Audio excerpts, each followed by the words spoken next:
Hi viewers, welcome to our channel. ఈ వీడియోలో మనం మెయిన్గా మాట్లాడబోయే విషయం ఏంటంటే వైఎస్ఆర్సీపీకి సంబంధించి చాలా మంది కీలక నేతలు ఉన్నారు. అందులో మొదటగా చూసుకుంటే రెడ్డి సామాజిక వర్గానికి సంబంధించి జగన్మోహన్ రెడ్డి ఏ పని చేయాలన్నా కానీ విజయసాయి రెడ్డి కానీ, సజ్జల రామకృష్ణారెడ్డి కానీ, పెద్దిరెడ్డి రామచంద్రారెడ్డి కానీ, మిథున్ రెడ్డి కానీ, వైవి సుబ్బారెడ్డి కానీ ఇలా కీలక నేతలు ఉన్నారు. వీళ్ళు కాకుండా పక్కన పెడితే మిగిలిన సామాజిక వర్గాలకు చెందిన నేతలు అంటే బీసీ, ఎస్సీ, ఎస్టీ, ఓసీ సంబంధించిన నేతలు కొంతమంది ఉన్నారు. అందులో రాష్ట్ర వ్యాప్తంగా కీలకంగా చూసుకుంటే నెంబర్ 2 ప్లేస్లో ఉన్న ఉత్తరాంధ్ర జిల్లాలకి సంబంధించిన ఒక కీలక నేత అయితే ఇప్పుడు జనసేనలోకి టచ్లోకి వెళ్తున్నట్టు, మెయిన్గా జనసేనయే సంప్రదిస్తున్నట్టు మనకైతే కొంత సమాచారం అయితే తెలుస్తుంది. ఇంతకీ ఎవరు ఆ నేతని మనం కీలకంగా చూసుకుంటే మాజీ మంత్రి బొత్స సత్యనారాయణ గారు. ఈయన ఉత్తరాంధ్ర జిల్లాలోని చాలా కీలక నేత, వైఎస్ఆర్సీపీలోనే చాలా కీలకమైన నేత. ఈయనకి గతంలో అంటే వైఎస్ఆర్సీపీ పార్టీ అధికారంలోకి వచ్చినప్పుడు ముందు మంత్రివర్గంలో కీలకంగా చూసుకుంటే మున్సిపల్ శాఖ ఇవ్వడం జరిగింది. ఆ తర్వాత కీలకంగా చూసుకుంటే మళ్ళీ మంత్రివర్గ విస్తరణలో విద్యాశాఖ మంత్రిగా ఇవ్వడం జరిగింది. 2 సార్లు కూడా ఈయనకి పలు శాఖల్లో అవకాశాలు కల్పించడం జరిగింది. ఎందుకు అనంటే ఈయన యొక్క రాజకీయ వ్యవహార శైలే కానీ, ఈయన యొక్క రాజకీయ పరిణితి కానీ ఆ విధంగా ఉంటుందని మనం చాలా బలంగా చెప్పవచ్చు. అదే నేపథ్యంలో కీలకంగా చూసుకుంటే బొత్స సత్యనారాయణ గారు గతంలోనే అంటే దాదాపుగా 45 ఏళ్ల వరకు కూడా ఈయనకి రాజకీయ చరిత్ర ఉంది. ఈ 45 ఏళ్ల రాజకీయ చరిత్రలో ఎంతో మంది సీనియర్ నేతలతో కానీ, ముఖ్యమంత్రులతో కానీ ఈయన పనిచేయడం జరిగింది. గతంలో రాజశేఖర రెడ్డి గారి టైంలో కూడా ఈయన మంత్రి కింద పనిచేయడం, కిరణ్ కుమార్ రెడ్డి గారి టైంలో, రోషయ్య గారి టైంలో, అంతకు ముందు కూడా ఈయన చాలా కీలక నేతగా వ్యవహరించడం జరిగింది.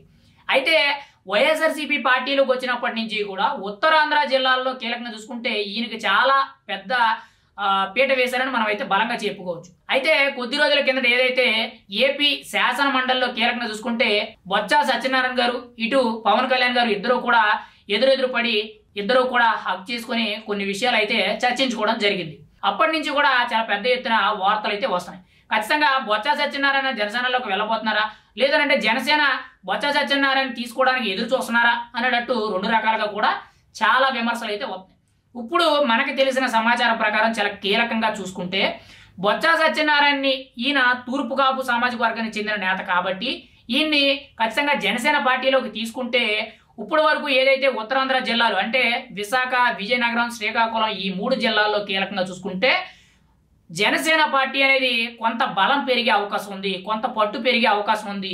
2029లో అంటే రాబోయే ఎన్నికల్లో చాలా పటిష్టంగా నిలబడడానికి, చాలా బలంగా ధీటుగా ఎదుర్కోవడానికి ప్రత్యేకించి కూడా కొంతమంది సీనియర్ నేత అవసరం ఉంది.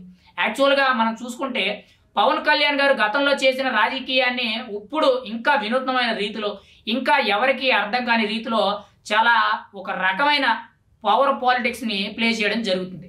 ఇప్పుడు ఆ నేపథ్యంలోనే కీలకంగా చూసుకుంటే మనకి ముందు బలం పెరగాలి, ప్రతి జిల్లాలో కూడా జనసేన బలం పెరగాలి అని అంటే సీనియర్ నేతే కానీ, కీలక నేతలే కానీ, రాజకీయాల్లో తనకంటూ కూడా ఒక దిట్టమైన నేత ఎవరైతే ఉంటారో అలాంటి నేతని మన పార్టీలో కూర్చోబెట్టాలి అనే నేపథ్యంలో పవన్ కళ్యాణ్ గారు అయితే కొంతమంది వైపు చూస్తున్నారు. ఆల్రెడీ మీకు ఎగ్జాంపుల్గా చూసుకుంటే ప్రకాశం జిల్లాలో జనసేన పార్టీ అనేది కొంత వీక్గా ఉందని మనం బలంగా చెప్పుకోవచ్చు. ఆ నేపథ్యంలోనే బాలినేని శ్రీనివాసరెడ్డిని ఎంతో మంది టీడీపీ నేతలు వ్యతిరేకించినా కూడా ప్రత్యేకించి పవన్ కళ్యాణ్ గారు అయితే పట్టుపట్టి మరీ కూడా జనసేన పార్టీలో తీసుకొచ్చి ప్రకాశం జిల్లా అధ్యక్ష పదవి అనేది కట్టబెట్టడం జరిగింది. అప్పటి నుంచి కూడా జనసేనలో కొంత ఊపు పెరిగిందని మనం అయితే చెప్పుకోవచ్చు. మరి రాబోయే రోజుల్లో ఇంకా ఏ విధంగా ఉంటుంది అనేది మనం అయితే చూడాలి.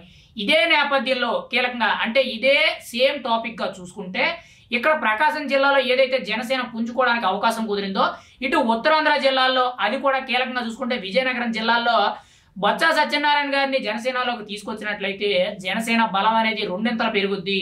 ఖచ్చితంగా ఆయన కూడా తూర్పు కాపు సామాజిక వర్గానికి చెందిన నేత కాబట్టి తూర్పు కాపు సామాజిక వర్గానికి దాదాపుగా ఉత్తరాంధ్ర జిల్లాల్లో అంటే 3 జిల్లాల్లో దాదాపుగా 30 to 40% అనేది ఓటింగ్ ఉంది. కేవలం ఉత్తరాంధ్ర జిల్లాలకు సంబంధించి తూర్పు కాపు సామాజిక వర్గానికి సంబంధించి 30 నుంచి 40% ఓటింగ్ అనేది చాలా బలంగా ఉంది.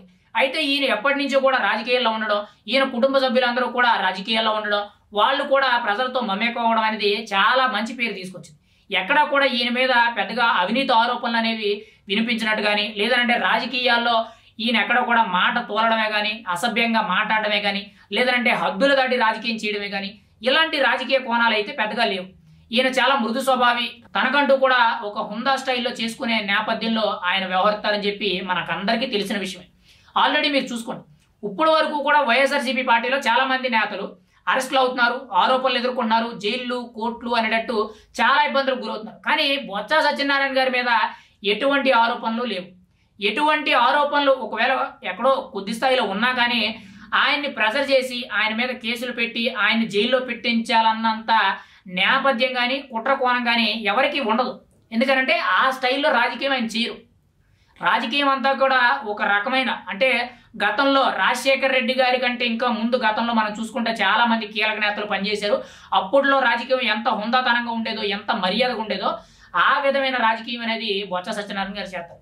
అందుకే పవన్ కళ్యాణ్ గారు ప్రత్యేకించి కూడా జనసేన పార్టీలోకి బొత్స సత్యనారాయణ గారిని తీసుకొచ్చినట్లయితే ఖచ్చితంగా పార్టీ బలం పెరుగుద్ది అనేటట్టు పవన్ కళ్యాణ్ గారు ఒక ఆలోచనకు వచ్చి ఆయనతో చర్చలు సంప్రదింపులు జరుపుతున్నట్లు, ఆయనకి సంబంధించిన కొంతమంది సన్నిహితులు ఎవరైతే ఉన్నారో వాళ్ళందరితో కూడా పవన్ కళ్యాణ్ అయితే చర్చలు సంప్రదింపులు వాళ్ళతో సన్నిహిత్యం కొనసాగిస్తున్నాడు మనకైతే సమాచారం అయితే తెలుస్తుంది.